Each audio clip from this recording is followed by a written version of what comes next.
Hey y'all, it's Whitlemay at Fang Pipsqueak Reads, and I have another review. I actually received a hard copy from Brandon Applegate, and it's his debut short story collection, Those We Left Behind and Other Sacrifices. A little bit pet peeve that, I hated that Amazon put this here for the proof copies. It just kind of ruins a really good copy of a book that you want, but I'll allow it. I mean, I got it. And Brandon also signed it for me.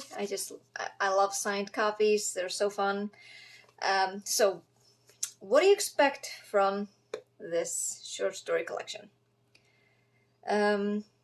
Beginnings are always preceded by endings, renewal by destruction, rebirth by violent death. So, a bedtime story has unspeakable consequences. A walk in the woods introduces a father to his daughter's horrifying new friends. A bit of trash in the shower drain leads to a surreal fight for survival. In this collection that ranges from magical fantasy to blood-spattered horror, Brandon Applegate guides you on a journey through the darkest, most tragic corners of his imagination. From the surface of Mars to the supposed safety of a child's bedroom, his stories will remind you that it's not a sacrifice if it doesn't hurt. And yeah, that definitely resonates with that. I really love this short story collection, especially as you can deduce from the blurb. It has a lot of variety in it. No story is the same, but Brandon did imply, or I think it did mention in his story notes, that some of his stories were kind of connected, like they were based like in the same universe, I think. So that was nice. They are, how many stories were there?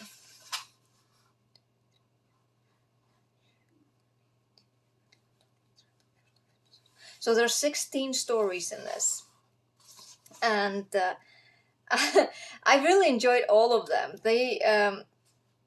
They really piqued my interest, and Brandon's writing style is unique and it's immersive enough that it actually made me want to stay up a little bit later than I'm used to, because I had to finish the short story collection. I just had to finish it because I was like, I'm almost done. It's so good. I have to finish it. It's so good. So yeah, I really enjoyed it. I'm not gonna tell you, about all of the stories, but I will mention some of my favorites. And I'll try to keep it spoiler free, but once I get excited, I tend to spoil a heck of a lot. So that just be warned. So right off the bat, the first story, bedtime story, is the first story of the collection. It's such a great story to start the collection. It's a story about an old man. He's a grandpa, and he's telling his grandson a bedtime story. Seems innocent enough, but as it turns out, it is a story about a man who has everything going on, and then has his dreams and visions for the future, but then he is shipped off to war. And you immediately tie the connection together that the grandpa is telling his own story to his grandson. And I mean, I think it's a touching thing to do. He said in the story that no one really has heard of his stories or wants to listen. So he's really happy that someone is sitting there and enjoying his tales. But but as he's telling them, there's this kind of transformation going on, and the story kind of gets creepier and creepier along with the transformation of the old man. And you kind of just as he tells you, as you flip the pages, you can just kind of see, he is getting older. decaying basically, and you could just, in the pages you could kind of just see the descriptions of, flesh dropping off the bones, and you're like, okay, that's horrifying. And the kid is just sitting there in the bed, just mortified, and he's just like, I can't move, where can I go? And he's just sitting there, and he's forced to listen to this specter of a ghost, or like a specter of his old grandfather, telling him this horrifying tale. And the ending is just such a gut punch that you're like, oh shit, you're just, oh shit.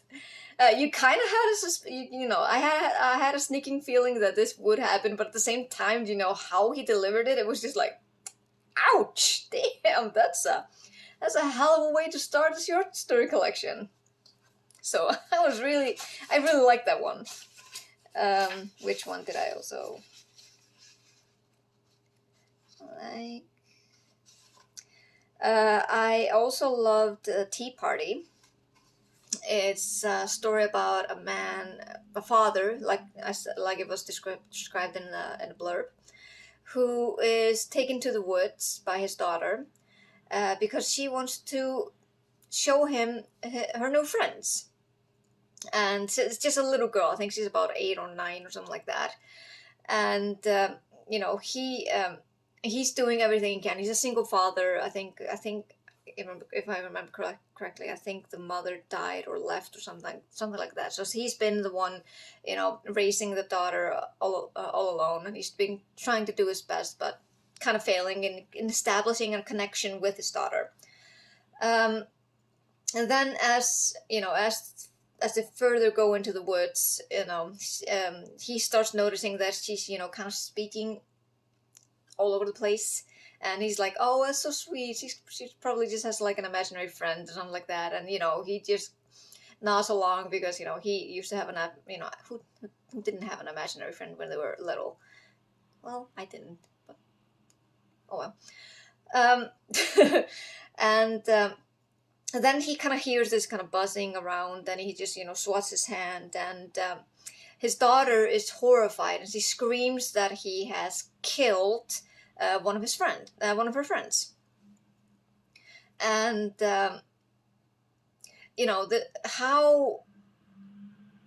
you kind of get the feeling what kind of happens afterwards.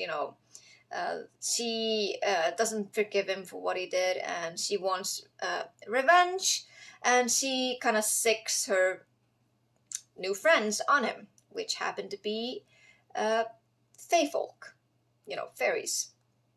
And it's not the cutesy kind of fairies that you can see in like Peter Pan or in Disney. It's the horrifying kind. The ones that probably can, if they can bury under your skin and eat you alive from within. Fun stuff. And it was really creepy. As I started reading it, the descriptions and the story got creepier and creepier, especially with the daughter's, behavior and how she acted, and how she was really, her callous behavior toward her own father, who's been trying his best. I can't blame him. And the end, and you kind of, at the end, you kind of noticed, what was going to happen at the end. The end was bleak, though. It didn't turn out to be the ending for the character in question. But yeah, it's a horror story. It's not supposed to be like a happy ending. And the fairies actually reminded me of Iceland's hidden folk, or in Icelandic we call it huldufolk. And you can't see them, but they are supposedly live within another realm that is next to ours, and they actually have homes here in our Icelandic nature, usually in like these big rocks, and usually they're, we refer to them as Álfasteinn or elf rocks, and they have this kind of home there, and you're not supposed to do anything about them, because if you do, you will get really, really bad luck. They will haunt you and make your life miserable. So if you want to come to Iceland, stay off those rocks and just, treat nature with with the respect that it deserves. Just a little PSA here. What was also good? I enjoyed The Goat Man as well. I didn't put it in my Goodreads review, but I enjoyed it as well. It was kind of like a take on an urban legend. It kind of reminded me of like the Mothman or the Jersey Devil, but it was like this kind of urban legend that if you want to be whisked away, you go to this bridge and I think you honk your horn 3 times off your car, and then the goat man will come and take you away and make you disappear. And it's a good story, and I actually really like the twist of it.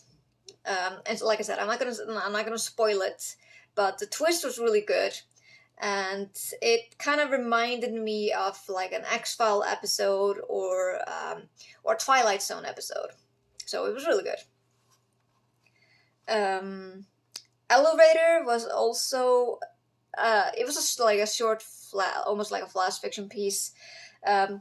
It's this typical ghost story. There's like a woman, mother and her child are in the elevator, and there's just another man there who's super creepy. I love the description of how it was described. It was like, ooh, it just gave me the heebie-jeebies.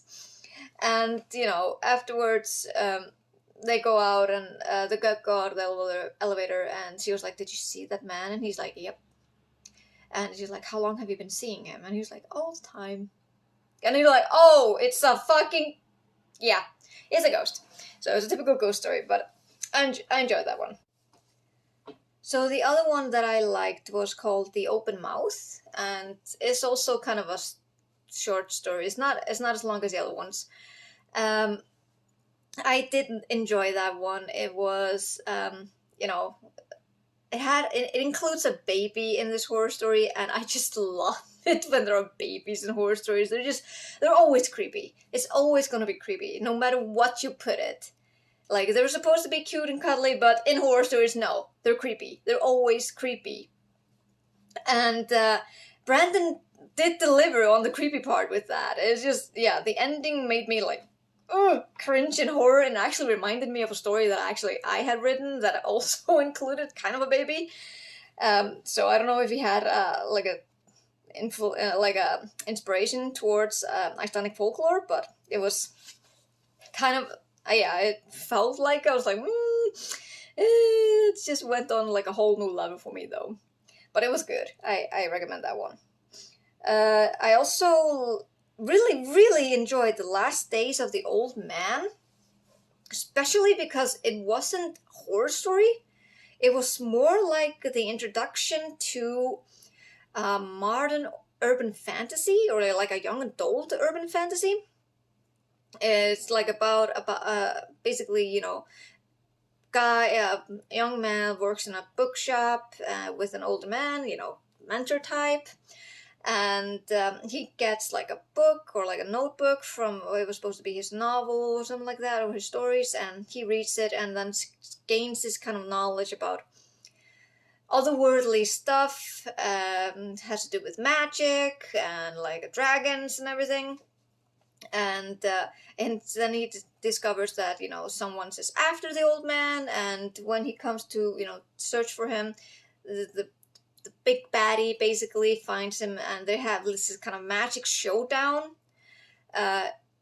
behind the bookstore, and I really enjoyed it. I was like, I wanted to read more. So I hope if Brandon like has more ideas for this story, I definitely encourage him to continue with it, because this is actually could be a really nice urban fantasy that I really want to read more of. So yeah, it was really nice. The other story that also still kind of sticks with me is called You Will Be the One to Find This.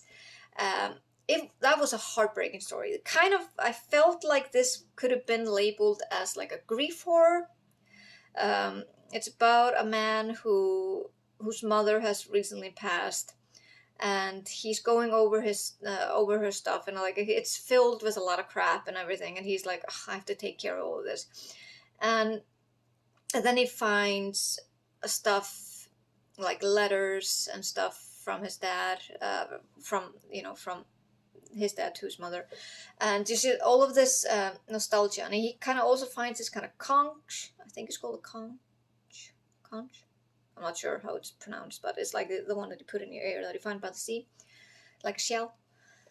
And he kind of has this really compulsion to put it up against his ear and listen. And through that, he just is kind of transported into his mother's memories, basically, into her past. And it kind of almost feels like he's also experiencing her, emotions, her thoughts, and everything at the same time.